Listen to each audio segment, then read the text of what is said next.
رحم اللہ من قرأ الفاتحہ بسم اللہ الرحمن الرحیم الحمد للہ رب العالمین الرحمن الرحیم مالک یوم الدین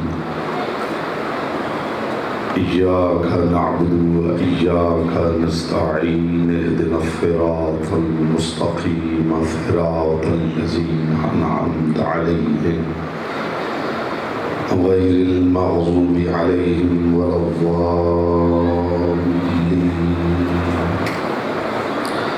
فصل علی محمد وآلہ الطیبین ولعنۃ اللہ علی اعدائہم اجمعین. اس کے بلند آواز سے صلوات پڑھیں محمد.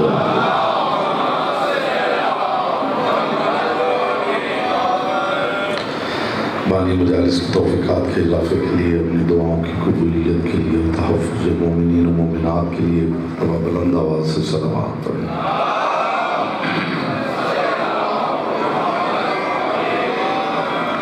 جتنے مومنین تشریف فرما ہیں درود ایسے پڑھیں جسے پڑھنے کا حق ہے. بلند آواز سے محمد و آل محمد.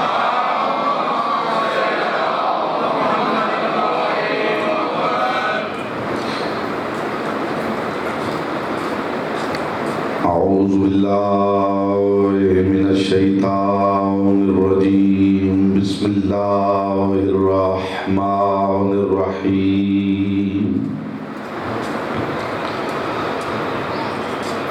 الحمد للہ الذی جعل محبۃ محمد نعیما دائما وحسنا قائما لأن اللہ أحبهم ثم خلقهم على أخلاقه وأدبهم بآدابه وتربية الخلق وحراستها من دابه ثم خلق الكون والمكان فخلق الخلق ذي حاجة وآهة وآفات. صلوات بر محمد.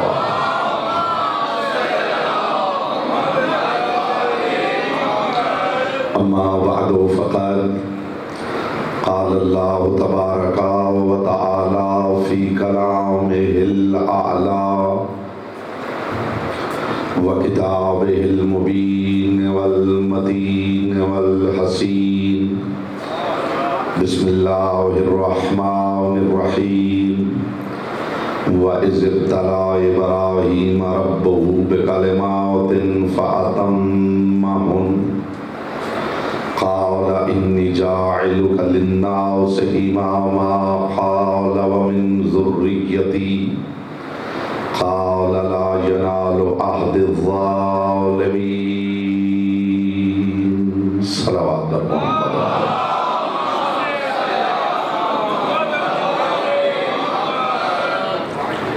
حضرات دیوکار، محبان آل اطہار، شیعان حیدر کرار، برادران اہل سنت، ساکنان بزم معرفت، سرمستان میکد ولایت، ان خمس مجالس کے لیے جس موضوع کا انتخاب کیا گیا ہے وہ ہے امامت اور عدالت. یہ کوشش ہے کہ بقدر ظرف، بقدر معرفت، بقدر استعداد عقل و عرفان معروضات مقدس اور لطیف سماعتوں کی بارگاہ میں عطیہ کروں. پروردگار عالم اپنے محبوب اعظم سے مخاطب ہے اور نبیوں کا سلطان مخاطب ہے.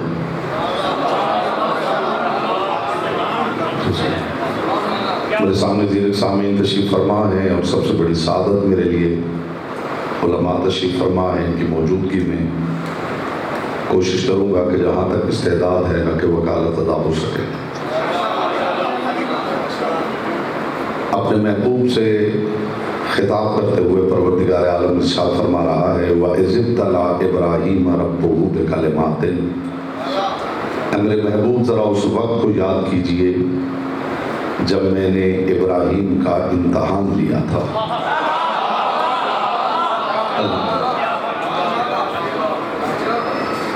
عارفین میرے سامنے تشریف فرما ہے اور میری کوشش ہے کہ ابتدا میں ہی زمین ذہن زرخیز ہو جائے اور تخم معرفت بونا آسان ہو جائے۔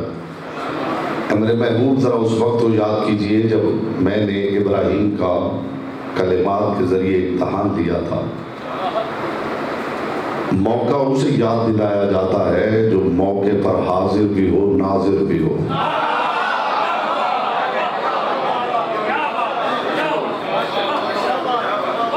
جی بسم اللہ۔ کل آپ بھی مہربانی فرمائیں گے اگر 8 بجے تشریف لے آئیں تو زیادہ گفتگو ہو سکے، میری مجبوری ہے یہاں سے جا کے خمسہ مجالس ہیں موچی دروازہ میں، تو وہاں بھی جو ٹائم ہے وہ مشکل ہم پہنچ پائیں گے۔ میرے محبوب ذرا اس وقت کو یاد کیجئے جب میں نے ابراہیم کا کلمات کے ذریعے امتحان لیا۔ فَأَتَمَّهُنَّ، ابراہیم نے امتحان پاس نہیں کیا، اس لیے کہ امتحان 33% لے کر بھی پاس کیا جا سکتا ہے۔ یہ لفظ قرآن کا ہے، علماء تشریف فرما ہے، ان کی موجودگی میں ذمہ دارانہ گفتگو ہدیہ کر رہا ہوں۔ ابراہیم نے امتحان پاس نہیں کیا، فَأَتَمَّهُنَّ 100% نمبر لے کے کامیابی پائی۔ یہ فَأَتَمَّهُنَّ دنیا کے کسی انسان کا کہا ہوا لفظ نہیں۔ طالب علم نے کتنا ہی اچھا پیپر حل کیوں نہ کیا ہو، امتحان لینے والا ایک آدھ نمبر کاٹ ہی لیتا ہے۔ خدا جانے کس معیار پہ ابراہیم نے امتحان دیا ہے کہ اس ممتحن نے بھی ایک نمبر نہیں کاٹا۔ 100% نمبروں سے کامیابی پائی، 100% ایک نمبر بھی کم نہیں لیا۔ اس لیے کہ ابراہیم نے چھری ویسے ہی چلائی ہے جیسے خواب میں دیکھا تھا۔ 100% نمبروں سے ابراہیم نے کامیابی پائی۔ کس ابراہیم نے؟ اب سوال یہ ہے کس ابراہیم نے؟ اس ابراہیم نے جس کے بارے میں رسول اللہ صلی اللہ علیہ وآلہ وسلم کا فرمان واجب الاذان ہے۔ کائنات کے رسول نے فرمایا ان اللہ اتخذ ابراہیم عبدا قبل ان یتخذہ نبیا۔ ابراہیم کو پروردگار نے نبی بنانے سے پہلے اپنا عبد قرار دیا۔ وَاتَّخَذَهُ نَبِيًّا قَبْلَ أَن يَتَّخَذَهُ رَسُولًا، اور ابراہیم کو رسول بنانے سے پہلے نبی قرار دیا۔ وَاتَّخَذَهُ رَسُولًا قَبْلَ أَن يَتَّخَذَهُ خَلِيلًا، اور ابراہیم کو خلیل بنانے سے پہلے رسول قرار دیا۔ اس کا مطلب ہے کہ عبدیت سے بڑا عہدہ نبوت ہے، نبوت سے بڑا عہدہ رسالت ہے، رسالت سے بڑا عہدہ ہے اللہ کا خلیل ہونا۔ خلت آخری درجے کا عہدہ ہے۔ اب یہاں ایک جملہ حاضر کر رہا ہوں جو اہل سنت دوست بھائی بزرگ تشریف فرمائیں، وہ یہاں سے شعور کا تحفہ لے کے اٹھے اور سمجھے کہ شیعان علی کے نزدیک شان رسالت کیا ہے۔ پروردگار کی نگاہ میں خلت یعنی دوستی رسالت سے بڑا عہدہ ہے۔ رسالت سے بڑا عہدہ ہے خدا کا خلیل ہونا، مگر یاد رکھیے ایک ہوتا ہے خلیل ہونا، ایک ہوتا ہے حبیب ہونا۔ خلیل بھی دوست کو کہتے ہیں اور حبیب بھی دوست کو کہتے ہیں۔ ابراہیم خلیل اللہ ہیں اور مصطفیٰ حبیب اللہ ہیں۔ خلیل اسے کہتے ہیں جو خدا کو چاہتا ہو، حبیب اسے کہتے ہیں جسے خدا چاہتا ہو۔ جس کا حصہ تھا اس تک بات پہنچ گئی۔ آل محمد آپ کو سلامت رکھیں، پاک سیدہ آپ کی معرفت کو سلامت رکھیں۔ اللہ نے، میں نے رسول رسول اللہ کا فرمان واجب الاذان پیش کیا ہے، بالخصوص جو میرے سامنے تشریف فرما ہے وہ چہروں سے حیرت دور کریں اور چہروں پہ نور مودت پھیلائیں، ایسا چہرہ ہو جسے دیکھ کے میری بھی عبادت ہو۔ ابراہیم کو پروردگار نے پہلے عبد بنایا، پھر نبی بنایا، پھر رسول بنایا، پھر خلیل بنایا، اور مجھے علی کی پاک نالین سے اڑنے والی طاہر گرد کے چمکتے ہوئے مقدس تبرک کی قسم، کائنات کے رسول نے فرمایا یہ سارے عہدے عطا کرنے کے بعد جب ابراہیم نے 100% نمبروں کے ساتھ امتحان پاس کر لیا تب آواز توحید آئی، قال انی جاعلک للناس اماما، ابراہیم اب تو اس لائق ہے کہ تجھے انسانوں کا امام بنایا گا۔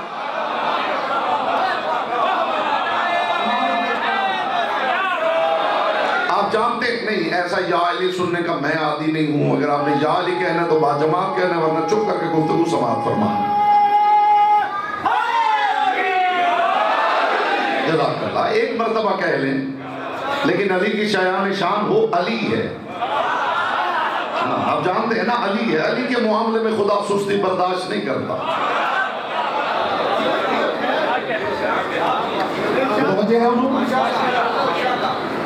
جملہ ہدیہ کر رہا ہوں، بات قرآنی ہے، صرف حدیث کی بات نہیں کہ کوئی الزام ذوف لگا کے ٹھکرا دے، تاریخ کا واقعہ نہیں کہ کوئی سند کا انکار کر دے، اللہ کا پاک قرآن۔ ابراہیم کو عبدیت کے بعد نبوت، نبوت کے بعد رسالت، رسالت کے بعد خلت، خلت کے بعد امتحان، پھر امتحان میں 100% نمبروں سے کامیابی، اس کے بعد بھی پروردگار نے ابراہیم کو امامت نہیں دی، صرف انسانوں کا امام بنایا۔ اللہ جانے ان کا معیار کیا ہے جنہیں اس نے کائنات کا امام بنا رکھا ہے۔ میں بالکل سامنے کی باتیں عرض کرنے کا عادی ہوں۔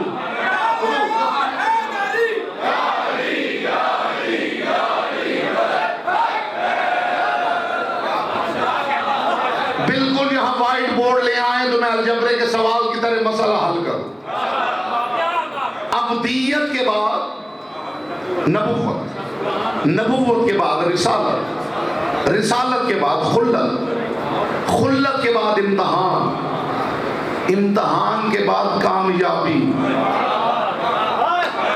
ہر امتحان دینے والا کامیاب تو نہیں ہوتا نا، اور پھر کامیابی میں بھی آخری درجے کی کامیابی، جس سے اوپر کامیابی ممکن ہی نہیں۔ جب 100/100 لے لیے تو اب 100 میں سے 101 تو کوئی لے نہیں سکتا، آخری درجے کی کامیابی پائی۔ قالا انی جاعلک للناس اماما، ابراہیم میں تجھے انسانوں کا امام بنا رہا، انسانوں کا امام، امام العالمین نہیں، انسانوں کا امام۔ اب سوچئے اس کا معیار کیا ہے جسے پروردگار نے عالمین کا امام بنا رکھا۔ لوگ سمجھتے ہیں، لوگوں کے نزدیک جو عہدے ہیں ان کے معیارات مختلف، یہ تو قرآن نے بتا دیا ہے کہ امامت وہ منصب ہے۔ اب میں جملہ لفظ بدل کے ہدیہ کرنے لگا ہوں، مفاہیم کی دنیا بدل جائے۔ اس کا مطلب ہے نگاہ پروردگار میں امامت اتنا بڑا منصب ہے جسے پانے کے لیے رسالت کو بھی امتحان دینا پڑتا ہے۔ بڑے سامنے کی بات ہدیہ کر رہا ہوں، رسالت کو بھی امتحان دینا پڑتا ہے۔ اس کا مطلب ہے یہ منصب سب سے بلند ہے۔ محمد مصطفیٰ نبوت کی وجہ سے سید الانبیاء نہیں،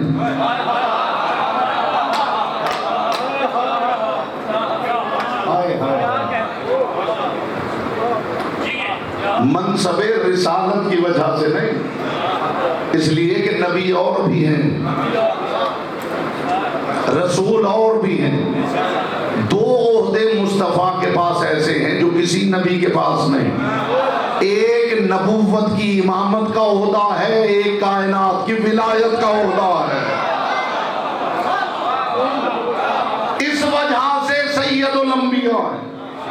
صرف نبی نہیں، رسول نہیں، امام الانبیاء بھی،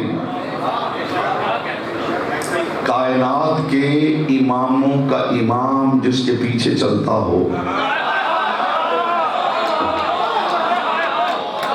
شان رسالت کا پھر ایک جملہ ہدیہ کر رہا ہوں، دل انشاءاللہ ٹھنڈے ہو جائیں اور آپ کو لگے آسمان سے نور اترا ہے اور اتر کے آپ کے قلب میں وہیں ٹھہر گیا۔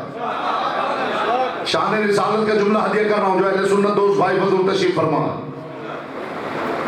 کسے کہتے ہیں مصطفیٰ؟ جس کے پیچھے چل کے بھی امامت چھوٹی نہ ہوتی ہو اسے مصطفیٰ کہتے ہیں۔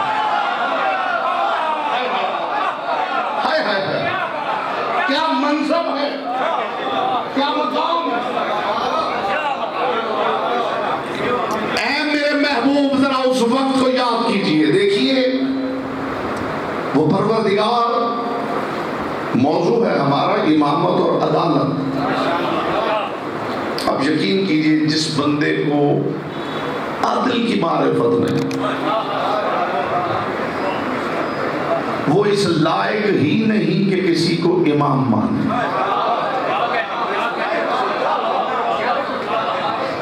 پروردگار نے یہ نہیں چاہا تھا کہ مجھے مانا جائے۔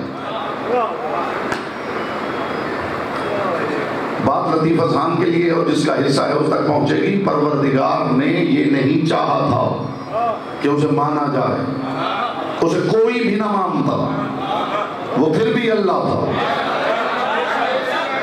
وہ اس وقت بھی خالق تھا جب کوئی مخلوق نہ تھا۔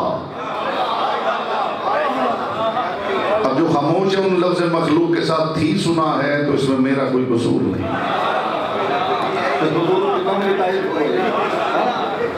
وہ اس وقت بھی خالق تھا جب کوئی مخلوق نہ تھا، وہ اس وقت بھی رازق تھا جب کوئی مرزوق نہ تھا، وہ اس وقت بھی معبود تھا جب کوئی عبد نہ تھا۔ میں نے بہت مرتبہ ممبر سے یہ بات کی ہے کہ ہم نے توحید صنم قدوں کے متولیوں سے نہیں سیکھی۔ جس کا حصہ تھا اس تک بات پہنچی میرے، ہمیں توحید علی نے سکھائی ہے اور علی سے بہتر سکھا بھی کون سکتا۔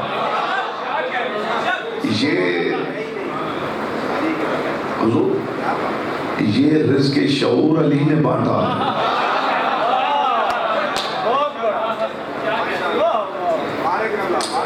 یہ رزق شعور کس نے بانٹا؟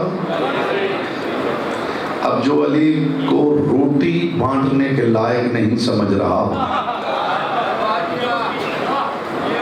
پھر سوچ لیجئے میں نے کیا کہا ہے۔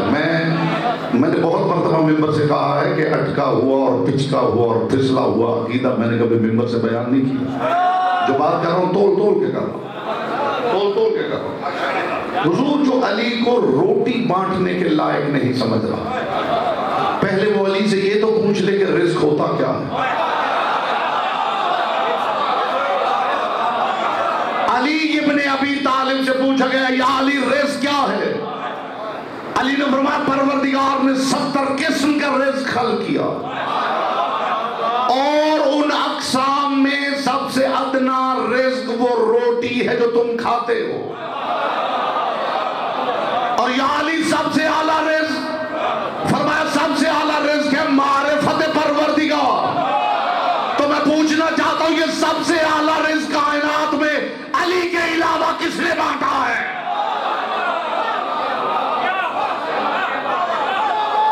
جو سونا بانٹ رہا ہو اس کے بارے میں یہ بات معقول نہیں کہ وہ روٹی نہیں بانٹ سکتا۔ جو حضور سونا بانٹ رہا ہو اس کے بارے میں یہ بات مناسب ہے کہ وہ روٹی نہیں بانٹ سکتا۔ جو گوشت کی دیگیں بانٹ رہا ہو اس کے بارے میں یہ کہا جائے کہ یہ حلیم نہیں بانٹ سکتا۔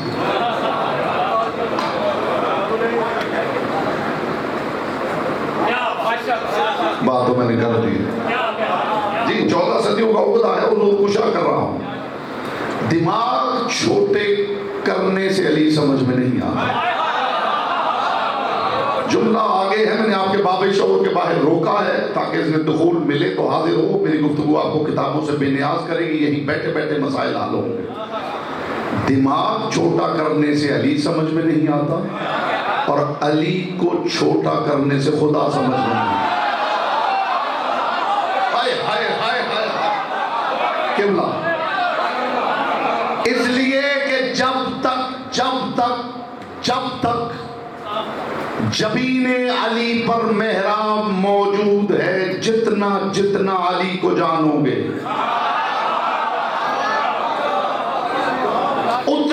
اتنا زیادہ معرفت پاؤ گے پروردگار۔ ایک جملہ حضور پچھلی مجالس میں نے کہا ہے، آپ کو ہدیہ کر رہا ہوں، بات بڑی قیمتی ہے، اور خدا کی قسم ایسی بات ہے، مجھ سے کوئی زندگی لے لے تو یہ جملہ نہ دوں، اور جملے بازی مجھے آتی نہیں، میں نے کبھی خطیبانہ گفتگو ممبر سے کی نہیں۔ میں نے حضور پچھلی مجالس میں یہ بات ہدیہ کی ہے، غالباً عابدی صاحب کی مجلس میں، اسے دہرا رہا ہوں صرف آپ کو ہدیہ کرنے کا، کہ اپنی پیشانی کی LCD پر اس کی توحید کی ایڈ مت چلائی۔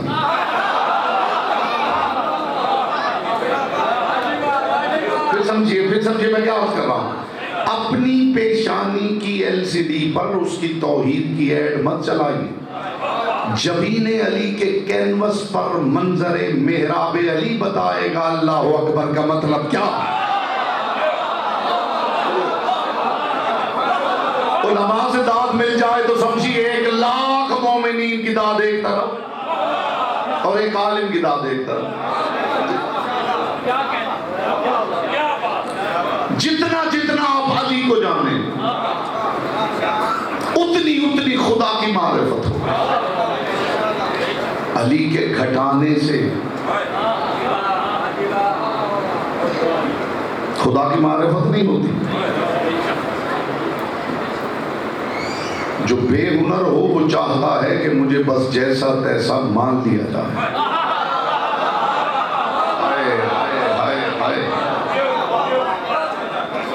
جسے ابھی قافیہ ردیف کا پتہ نہ ہو، اوزان شعر کی معرفت نہ ہو، عروض کی جانکاری نہ ہو، آداب شاعری سے واقف نہ ہو، ابھی لکھنا شروع کیا ہے، وہ بھی چاہتا ہے کہ مجھے استاد شاعر مان لیا جائے۔ جو آج ممبر پہ بیٹھا ہے وہ چاہتا ہے کہ مجھے خطیب مان لیا۔ جسے 2 کتابیں پڑھ لی ہیں وہ چاہتا ہے مجھے پروفیسر مان لیا جائے۔ جس نے ابھی پامسٹری پہ ایک فٹ پاتھ پہ پڑھی ہوئی کتاب اٹھا کے پڑھ لی ہے، وہ چاہتا ہے کہ مجھے پیر مان لیا جائے۔ بے ہنر چاہتا ہے کہ اسے جیسا تیسا بس مان لیا جائے، با ہنر چاہتا ہے پہلے اسے جانا جائے پھر مانا جائے۔ پتہ نہیں کس کا حصہ تھا یہ قیمتی بات، خدا کی قسم۔ با ہنر چاہتا ہے اسے پہلے جانا جائے پھر مانا جائے۔ اسی لیے پروردگار نے یہ نہیں کہا کہ میں نے انہیں بنایا تاکہ میں مانا جاؤں۔ فرمایا كنت كنزا مخفيا فأحببت أن أعرف فخلقت الخلق لكي أعرف۔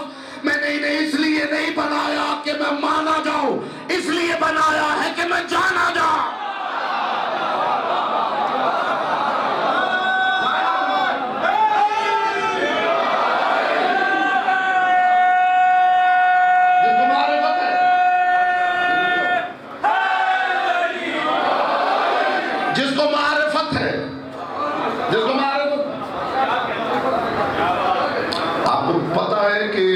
علی والوں کے علاوہ اپنے راہبر میں صفت عدالت کسی نے نہیں مانی۔ اور کیا چاہیے؟ ہائے ہائے، بسم اللہ بسم اللہ۔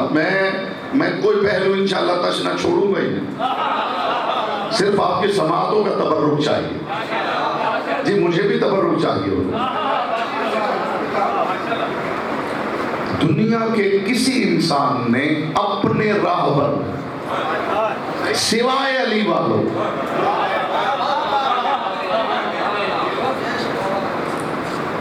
عدل کی صفت کا اقرار نہیں کیا۔ امام کی بات کیا کروں، حضور بات اتنی اونچی ہے کہ دھیمی آواز میں کروں تو لطف ہے تاکہ آپ بات کی بلندی کو محسوس کریں۔ امام کی کیا بات، جنہوں نے خدا میں عدل نہیں مانا. جانتے ہیں اس کی وجہ کیا ہے جس نے خدا کو عادل نہیں مانا؟ سبب کیا ہے؟ میں کنائے کی دنیا کا مسافر ہوں، آپ سے بہتر کنایہ سمجھنے والی قوم میری دانش میں اللہ نے زمین پہ اتاری نہیں. اس کنائے کو سمجھے گے تو میرے لیے منزل آسان ہو جائے گی. خدا میں عدل کو کیوں نہیں مانا؟ خدا میں عدل مانتے ہیں تو اپنے جہنم جاتے دکھائی دیتے.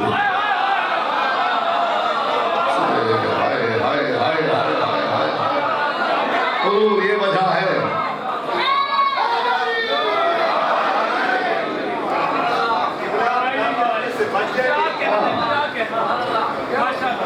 خدا کو عادل مانتے ہیں تو پھر اپنے جہنم میں جاتے دکھائی دیتے ہیں. تو کیوں نہ کہہ دیا جائے کہ وَلَا كُلِّ شَيْءٍ. دیکھیے خدا کی قدرت کا کیا مس یوز کیا جا رہا ہے. قدرت پروردگار کا مس یوز ذرا ملاحظہ فرمائی. قیمتی بات روک لیا کرو.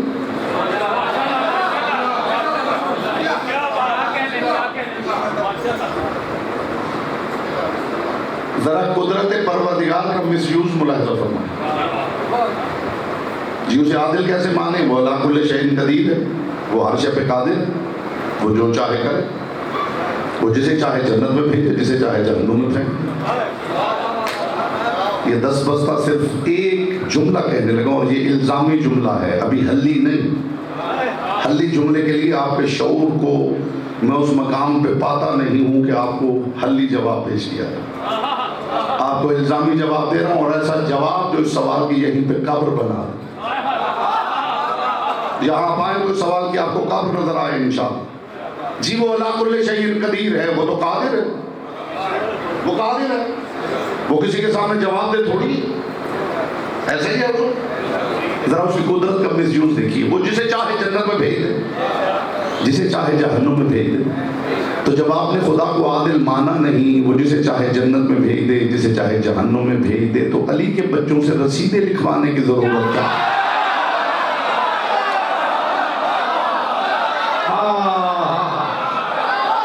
یہ ہو گیا نماز. یہ آپ سلامت رہیں، مصطفیٰ کی بیٹی آپ سے راضی رہے. رسید کا مطلب کیا ہے؟ یہاں سے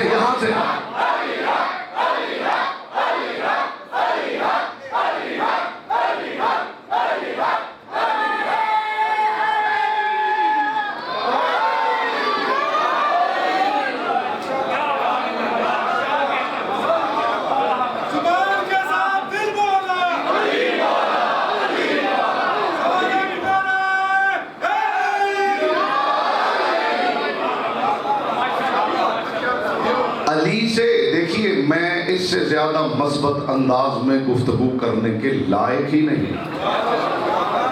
دیکھیے اس بات کا جو مثبت پہلو وہ آپ کے سامنے پیش کرنے لگا. اس بات کا جو مثبت پہلو وہ پیش کرنے لگا. اگر وہ پروردگار عادل نہیں، جانتے ہیں جو عادل نہیں ہوتا وہ کیا ہوتا ہے؟ نہیں، ظالم تو ایک سخت لفظ ہے، آسان لفظ پیش کرتا. جی غیر عادل، اس کو ڈیفائن کر رہا ہوں کہ غیر عادل کا مطلب کیا ہے. غیر عادل اسے کہتے ہیں جس کا کوئی معیار نہ ہو.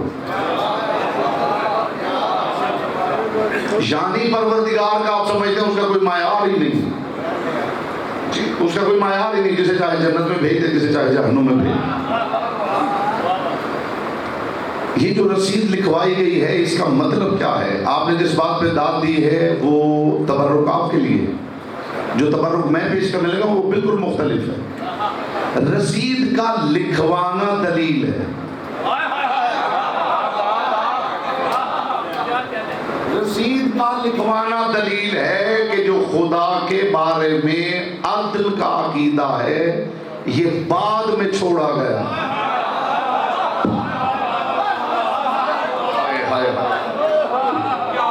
میں نام نہیں لوں گا، ایک بہت بڑی شخصیت کا تاریخ میں واقعہ ہے کہ ان سے کہا گیا کہ اپنے بیٹے کو حکومت سونپ دیجیے. تو وسلم نے فرمایا میں اپنے بیٹے کو حکومت دے دوں جسے یہ بھی پتہ نہیں کہ بیوی کو طلاق کیسے دیتے ہیں؟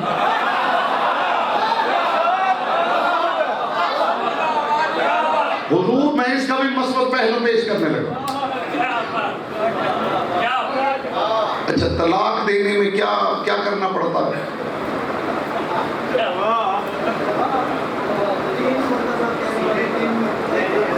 ایسا ہی ہوتا ہے نا جی جو تصور ہے وہ یہی ہے نا کہ بس طلاق طلاق طلاق کہا ہو گئی. ٹیلی ویژن میں ہو جاتی ہے.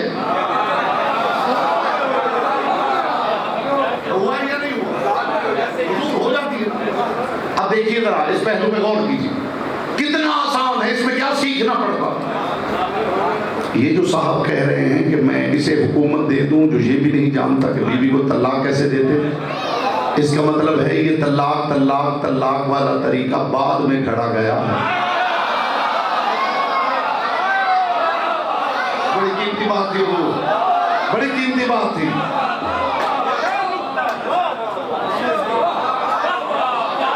ورنہ یہ کون سی چیز ہے جسے کوئی نہ جانتا؟ 3 مرتبہ ایک لفظ کہنا ہے اور طلاق واقع ہو جانی، یہ کون سی ایسی چیز ہے جو کسی کو نہیں آتی؟ یہ کہنا اس بات کی دلیل ہے کہ جو کہہ رہا تھا اور سن رہا تھا دونوں جانتے تھے کہ طلاق کا طریقہ کیا ہے. کتنی ہی چیزیں ہیں حضور، کتنی ہی چیزیں ہیں جو بعد میں وضع کی گئی ہیں اور ان کو پیش کرنے کی کوشش کی گئی ہے، لیکن اس وقت میرا یہ موضوع نہیں ہے. میں نے تاریخ کی کتاب بہت کم کھولی ہے ممبر پر. ہم وہی کتاب کھولتے ہیں جس کا کوئی انکار ہی نہ کر پائے. ہمیں کیا ضرورت ہے کسی کے امام کے بارے میں بات کریں؟ ہم تو چاہتے ہیں کہ ہم قرآن کھولیں اور معیار امامت کا وہ مینار نور کھڑا کریں جس پہ غیر کھڑا ہو تو خود کانپنا شروع کر دیں کہ وہ معیار کیا؟ خدا نے عادل کو نہیں مانا. نہیں عادل کیسے؟ وہ علی کل شیء قدیر ہے، وہ جو چاہے کرے، وہ جو چاہے کرے. یہ خدا کی قدرت کا مس یوز ہے. آپ کیا سمجھتے ہیں ہمیں خبر نہیں کہ وہ علی کل شیء قدیر؟ جملہ حاضر کر رہا ہوں کہ کوئی نہ سمجھے، علماء سے دعوت ملے گی انشاءاللہ اس جملے پر اور دعا ملے گی صاحبان بزم معرفت سے. خدا کو عادل نہیں مانا کہ وہ علی کل شیء قدیر ہے. وہ کسی کے سامنے جواب دے نہیں. مجھے عزت مصطفیٰ کی قسم، وہ پروردگار کسی کٹہرے کا مسئول نہیں، مگر وہی پروردگار اپنی عدالت کے کٹہرے کا خود مسئول ہے.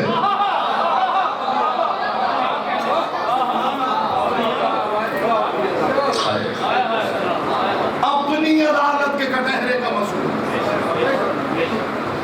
جیسے میں سادہ لفظوں میں، بالکل اس سے سادہ میں کر ہی نہیں سکتا، یہ مسئلہ سمجھانے میں مشکل ترین فلسفی ہے جسے آسان ترین لفظوں میں ڈیلیور کر رہا ہوں.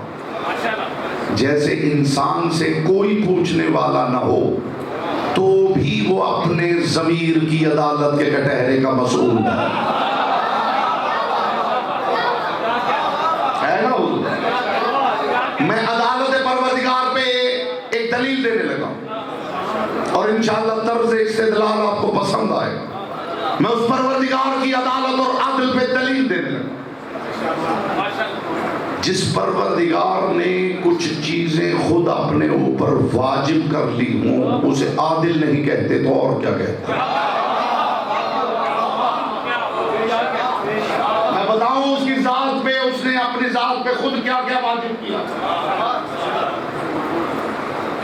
اس نے اپنی ذات پہ خود کیا کیا واجب کیا. اس نے اپنی ذات پہ رحمت واجب کر رکھی. آپ مجلس سے سننے آئے ہیں نا جی. اس پروردگار نے اپنی ذات پر خود رحمت واجب کر رکھی. اس پروردگار نے اپنی ذات پہ لطف واجب کر رکھا. اس پروردگار نے اپنی ذات پہ نسب امامت واجب کر رکھا.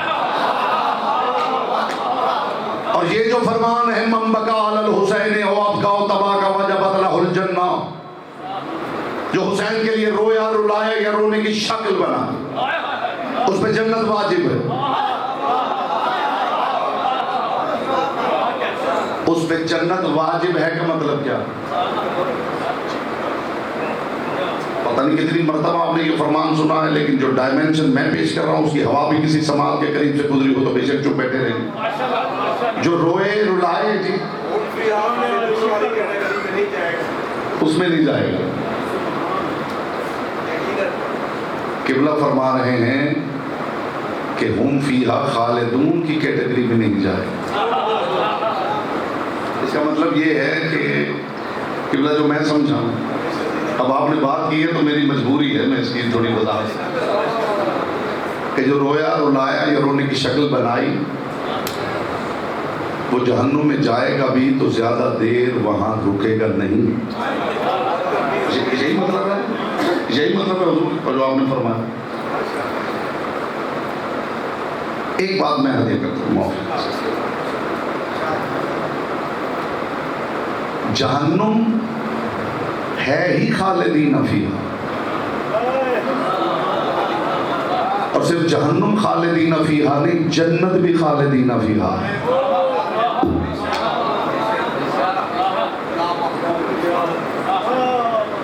کوئی جنت سے نکلتا ہوا میں نے نہیں دیکھا اور کوئی جہنم سے نکلتا ہوا میں نے نہیں دیکھا.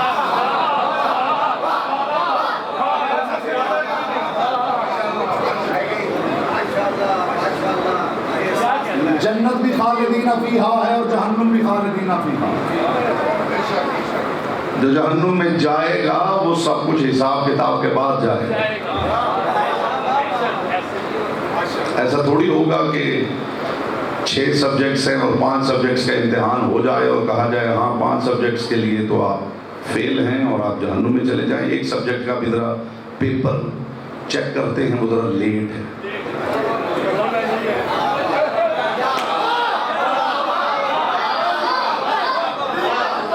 میرا خدا کی قسم آپ نے موضوع ہی بدل دیا. ہاں جی، ایسا تھوڑی ہوتا ہے. پیپرز بچے حل کرتے ہیں نا تو وہ اعلان ہوتا ہے کہ باقی سارے پیپرز آپ کے چیک ہو. جو میتھس کا پیپر ہے وہ ابھی لیٹ ہے تو وہ چیک ہوگا تو اس کا رزلٹ آئے گا تو پھر بتائیں گے.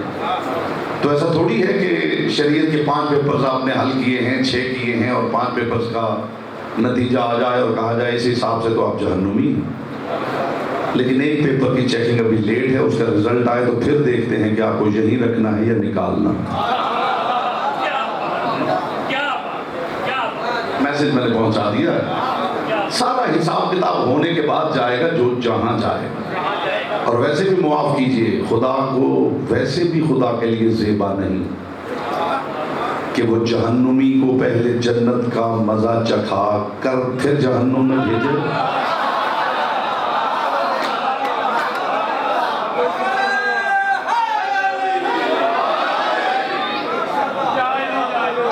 کا فیصلہ تھا اور جو جج صاحب تھے ان کے کمنٹس آپ کو سنا تھا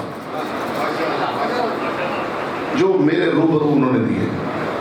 انہوں نے فرمایا جی فلاں کا تھا تو اسے میں نے اتنا جرمانہ کیا کسی کو اتنے پیسے کسی. لیکن میں آپ کو باعزت بری کرتا ہوں. تو میں نے کہا اس کا مطلب کیا ہے کہ 500 روپے بہت بڑی چیز، 500 مجھے بھی لے لیجیے. انہوں نے فرمایا معاملہ 500 کا نہیں، 5 روپے بھی اگر ہوں تو جس نے ادا کیے ہیں وہ ہمیشہ لکھا جائے گا کہ یہ سزا یافتہ.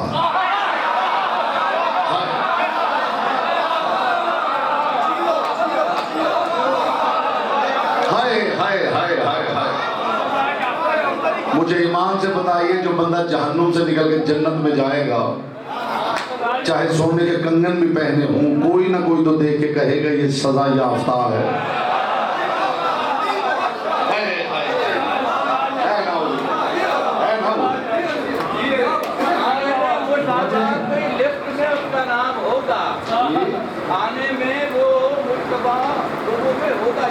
وہ یقیناً ہوگا.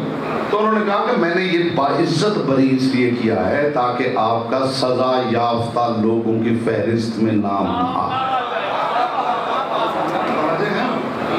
یہ میں خدا قسم حسینی ممبر پہ بیٹھا ہوں، یہ جج صاحب پہ کمنٹس ہیں تو میں آپ کو سنا رہا ہوں۔ بات میرے موضوع سے نکلنا جائے، آج تو ویسے بھی مجھے تمہید کرنا تھی۔ لوگوں نے خدا میں عدل کو کیوں نہیں مانا؟ اس لیے کہ اگر عدل مانیں گے تو عدل متقاضی ہے کہ جو عادل ہو اس کا معیار ہو، اور اگر خدا کا معیار ہوگا اور معیار پہ وہ تولے گا تو عین ممکن ہے کہ میرے ماموں جان ہی جہنم چلے جائیں۔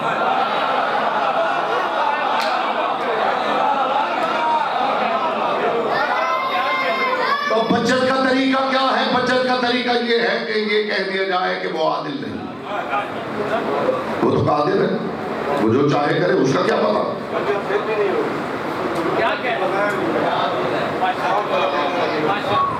یعنی خدا بھی مانا ہے تو انپریڈکٹیبل،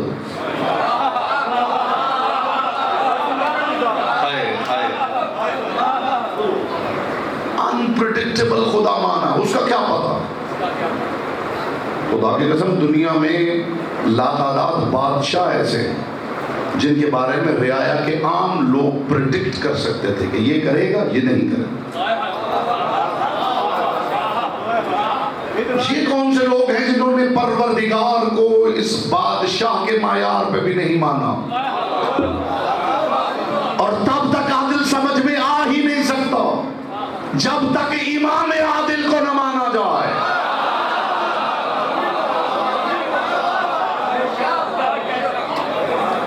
عادل سمجھ میں آئے گا تو امامت سمجھ میں آئے گا۔ عادل کا مطلب کیا ہے؟ عادل کا مطلب ہے پرفیکشن، عدل کا مطلب ہے پریسیجن، عدل کا مطلب ہے کمال، عدل کا مطلب ہے معیار، عدل کا مطلب ہے سٹینڈرڈ۔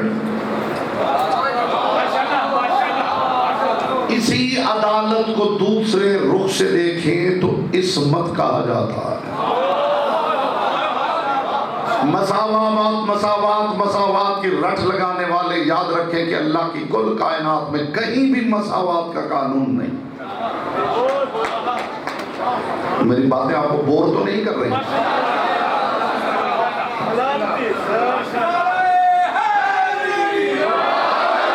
کل اگر آپ ٹھیک 8 بجے آ جائیں تو کچھ گفتگو کا لطف آ جائے اور زیادہ سے زیادہ میں گفتگو ہدیہ کر سکتا۔ عدل معیار کا نام، جب تک عدل سمجھ میں نہیں آئے، امامت سمجھ میں نہیں آئے،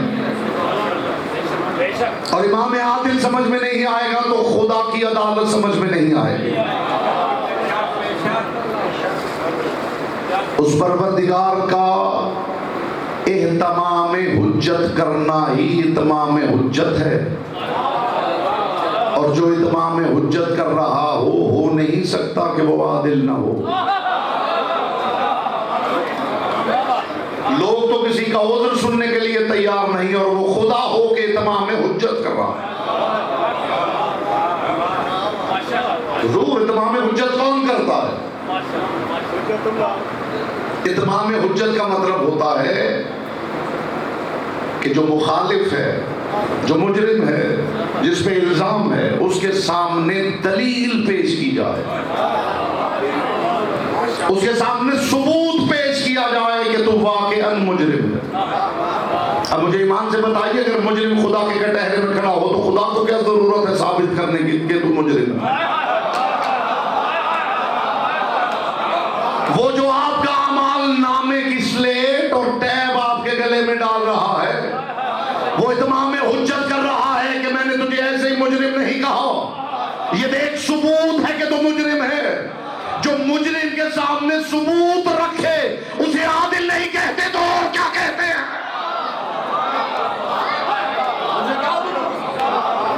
اسے کیا ضرورت ہے ثبوت رکھنے؟ وہ کیوں ثبوت رکھے؟ اس کی طرف سے اتمام حجت، اہتمام حجت ہی اتمام حجت ہے، اور اتمام حجت وہی کرتا ہے جو عادل ہے۔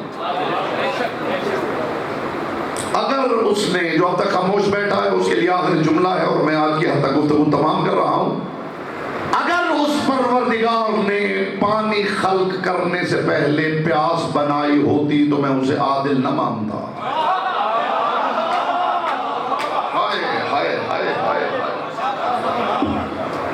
اگر اس پروردگار نے رزق کا اہتمام کرنے سے پہلے بھوک خلق کی ہوتی تو میں اسے عادل نہ مانتا۔ اگر اس نے تخلیق ہوا سے پہلے پھیپھڑے خلق کر دیے ہوتے تو میں اسے عادل نہ مانتا۔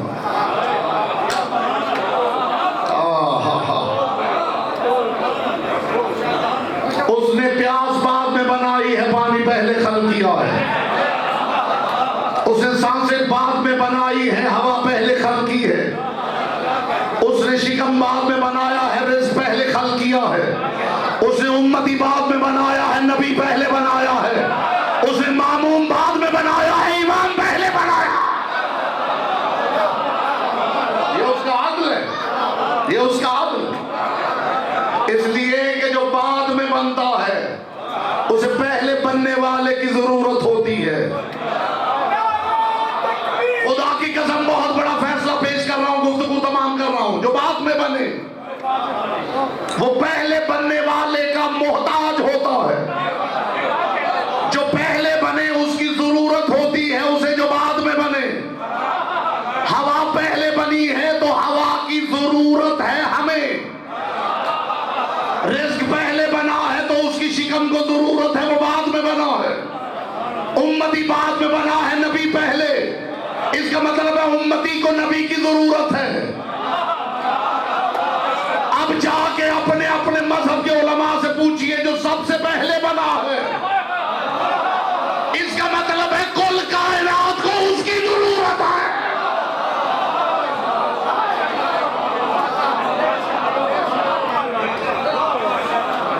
جو اول بنا ہے،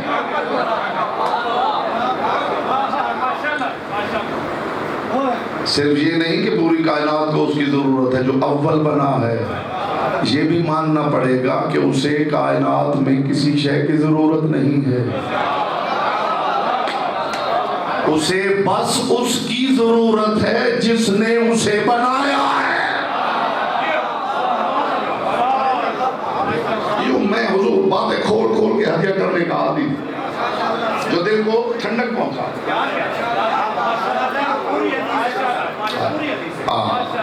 اگر ایک ماموم بھی خلق ہو جاتا اور امام نہ ہوتا تو تخلیق امام تک جتنی دیر ماموم بھٹکتا اس کا بھٹکنا دلیل ہوتا کہ وہ عادل نہیں ہے۔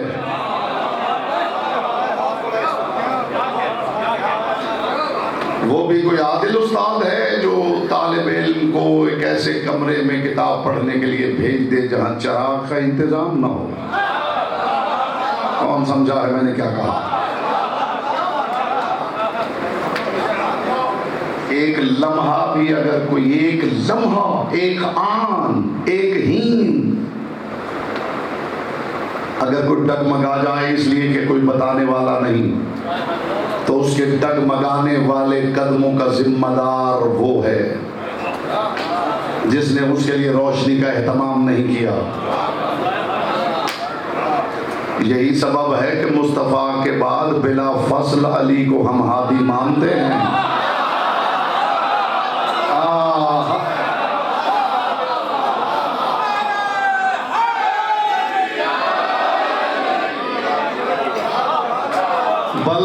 بلکہ عقل مند وہ نہیں کہ جو چراغ بجھنے کا انتظار کرے اگلا چراغ جلانے کے لیے۔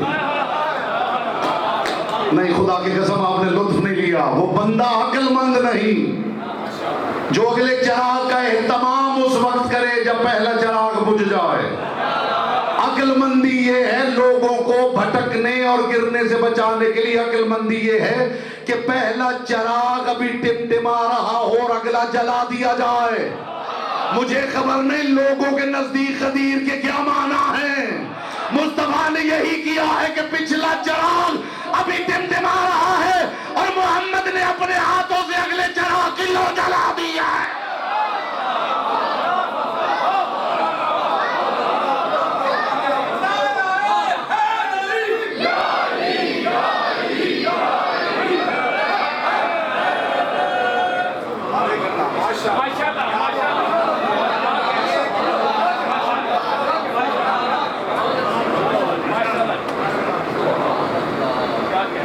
مصطفیٰ کے بعد بھی نہیں، مصطفیٰ کی موجودگی. من کنت مولا ہو فہذا علی المولا کا یہ مطلب نہیں کہ جب میں چلا جاؤں تو یہ سردار ہے. جس کا میں سردار ہوں اس کا میری موجودگی میں یہ سردار ہے.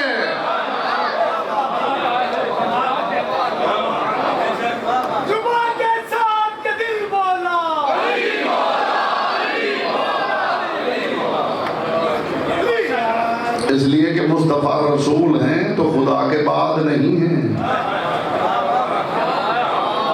کیا کروں کہاں سے لاؤں وہ لفظ جو اتر جائے آپ کو. کیا مصطفیٰ خدا کے بعد نبی ہے؟ خدا کے ہوتے ہوئے نبی. مصطفیٰ کیا خدا کے کہیں چلے جانے کے بعد ولی؟ خدا کے ہوتے ہوئے ولی. اور اگر خدا کے ہوتے ہوئے مصطفیٰ ولی ہیں تو مصطفیٰ کی ولایت کا اگر توحید کو کچھ فرق نہیں پڑ رہا ہے.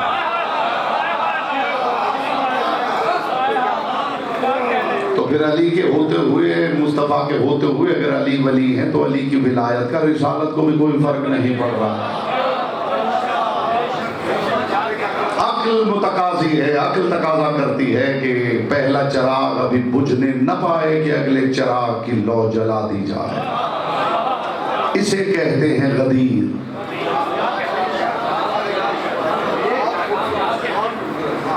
ویسے یہ الگ بات ہے کہ یہ غدیر کا خاصہ ہے. یہ بھی ایک کنایہ ہے. حضور آپ کنایہ سمجھے تو مجھے بھی لطف آ. میں تشریح نہیں کروں گا، لطف جاتا رہے. جی کنایہ یہ بھی غدیر کا ایک خاصہ ہے. آپ جانتے ہیں نا کہ رسول اللہ جب رکے ہیں کچھ لوگ آگے نکل گئے تھے انہیں واپس بلایا، کچھ پیچھے رہ گئے تھے ان کا انتظار کیا. یہ غدیر کا خاصہ ہے. غدیر ایک ایسے چوراہے کا نام ہے جہاں سے ضرور کچھ آگے نکل جاتے ہیں کچھ پیچھے رہ جاتے ہیں.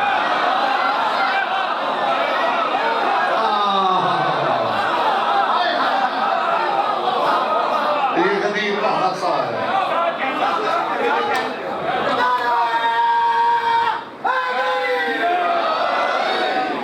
نشاط کالونی میں مجھے لگتا ہے کچھ بچے یہاں کی مینجمنٹ نے ہائر کیے ہوئے. بیٹا جب مجلس سدرۃ المنتہا سے گزرے تو اس وقت تم نے انٹری ڈال دی اور تم نے یہاں گھوم کے دکھا. متوجہ ہیں؟ بس احمد تمام ہوئی. کل انشاءاللہ گفتگو ہوگی. اسی جملے پہ میں آج کی حد تک گفتگو تمام کر رہا ہوں. کل آپ مہربانی فرمائیں گے. میں 2-3 مرتبہ میں بھی درخواست کر چکا ہوں کہ ٹھیک 8 بجے تشریف لے آئیں تاکہ زیادہ سے زیادہ گفتگو ہو سکے. ایک صلوات پڑھ لیجیے بلند آواز سے.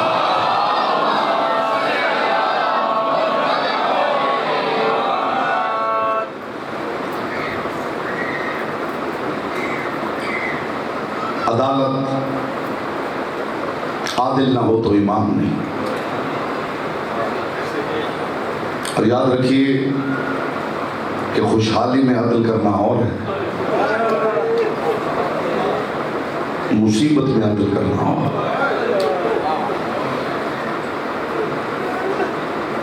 جو مصیبت میں بھی عادل ہو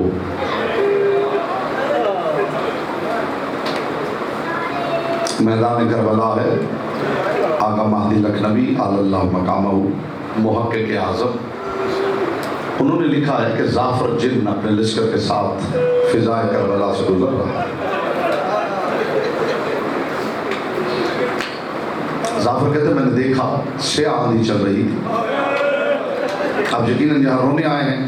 ہمارا کام ہے ممبر سے اسباب گریہ فراہم کرنا. آپ پہلے دعا کرتا ہوں محمد کی بیٹی کسی آنکھ کے کشکول کو یہاں سے خالی نہ بھیجے. آپ بھی دعا کریں. بی بی چل کے آیا ہوں، ایک آنسو کی خیرات ضرورت ہے. خشک آنکھیں لے کے واپس نہ جائیں، اس دربار سے کوئی خالی نہیں جاتا۔ جعفر کہتا ہے میں نے دیکھا کہ سیاہ آندھی چل رہی ہے، کسی کے ہاتھ میں تلوار ہے، کسی کے ہاتھ میں نیزہ ہے۔ ایک غریب ہے جو کربلا کی خاک پہ سر جھکائے ہوئے بیٹھا ہے، اور لوگ اس کی طرف یہ کہتے ہوئے دوڑ رہے ہیں مارو، ہر طرف سے مارو مارو کی صدائیں آ رہی۔ کہتا میں اپنے لشکر کو لے کے کربلا کی زمین پہ اترا، لشکر کو دور روکا ہیبت امام کی وجہ سے۔ کہتا مجھے پتا تھا یہ فرزند زہرا ہے۔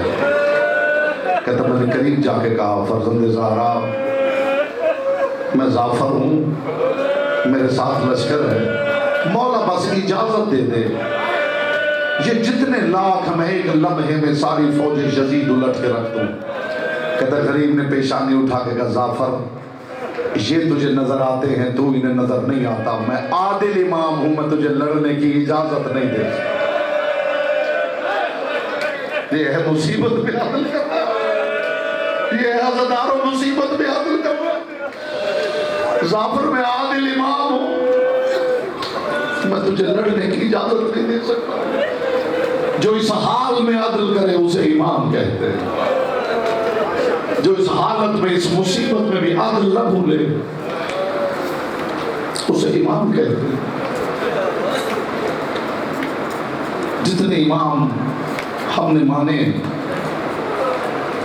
ان کی زندگی کا مطالعہ کر کے دیکھیے، مصیبت میں اگر عدل کرنے والا کوئی ملے گا تو صرف یہ محمدوں کا خاندان ملے گا۔ آخری دن ہے مصطفیٰ کے، یہ ایک جملہ کہہ کے میں آپ سے اجازت لے رہا ہوں، آخری دن ہے مصطفیٰ کے، محمد مصطفیٰ رونق افروز منبر ہے، اور کائنات کے رسول نے کہا کہ میں جا رہا ہوں اپنے پروردگار کے پاس، کسی نے مجھ سے کچھ لینا ہو، بہت بڑا جملہ ہے خدا کی قسم اگر آپ محسوس کر سکتے ہیں، کسی نے مجھ سے کچھ لینا ہو۔ تاریخ میں لکھا ہے کہ ایک شخص اٹھا، اس نے کہا یا رسول اللہ فلاں جگہ جاتے ہوئے آپ نے اپنی غصبہ نامی اونٹنی کو تازیانہ مارا تھا، وہ تازیانہ میری پشت پہ لگا تھا، میں اس کا بدلہ لینا چاہتا۔ جملہ سنو گے عزادارو ضرور نہیں آئے۔ کائنات کے رسول نے جناب بلال سے کہا جا بلال گھر چلا جا، میری زہرا سے کہے میرا ممشوق نامی تازیانہ دے۔ جناب بلال روتی ہوئی آنکھوں سے دروازہ زہرا پہ گئے، انما یرید اللہ لیذھب عنکم الرجس۔ جناب سیدہ نے پوچھا چچا بلال کیوں آیا ہے؟ روتی ہوئی آنکھوں سے جناب بلال نے کہا آپ کے بابا نے تازیانہ مانگا۔ بی بی نے پوچھا تازیانہ؟ میرے بابا نے تو کبھی کسی کو تازیانہ مارا ہی نہیں، کیوں منگوایا میرے بابا نے تازیانہ؟ رو پڑے بلال، روتی ہوئی آنکھوں کے ساتھ کہا محمد کی بیٹی کسی نے بھرے دربار میں کہا ہے کہ اس نے رسول سے بدلہ لینا ہے، اس لیے کائنات کے رسول نے جو رونے آیا ہے اسی جملے کے لیے میں آپ کو زحمت دے رہا ہوں، زہرا کسی نے کہا میں نے بدلہ لینا ہے۔ روتے ہوئے بی بی نے تازیانہ جناب بلال کے حوالے کیا۔ بلال فرماتے جس گلی سے میں تازیانہ لے کے گزر رہا تھا لوگ دروازے کھول کے اونچی آواز میں بیٹھ کر کے رو رہے تھے کہ ابھی یہ تازیانہ مصطفیٰ کو مارا جائے گا۔ عزادارو دربار میں تازیانہ آیا، پورا دربار رونے لگا۔ جناب بلال نے لا کے تازیانہ اس شخص کے ہاتھ میں رکھا، یہ تازیانہ لے کے رسول کی طرف بڑھا۔ کائنات کے رسول نے پشت سے اپنی قمیض ہٹائی اور ہٹا کے کہا جو بدلہ لینا ہے آج لے لو، ایسا نہ ہو بازار میں کسی غیرت مند کے بدن پہ تازیانے۔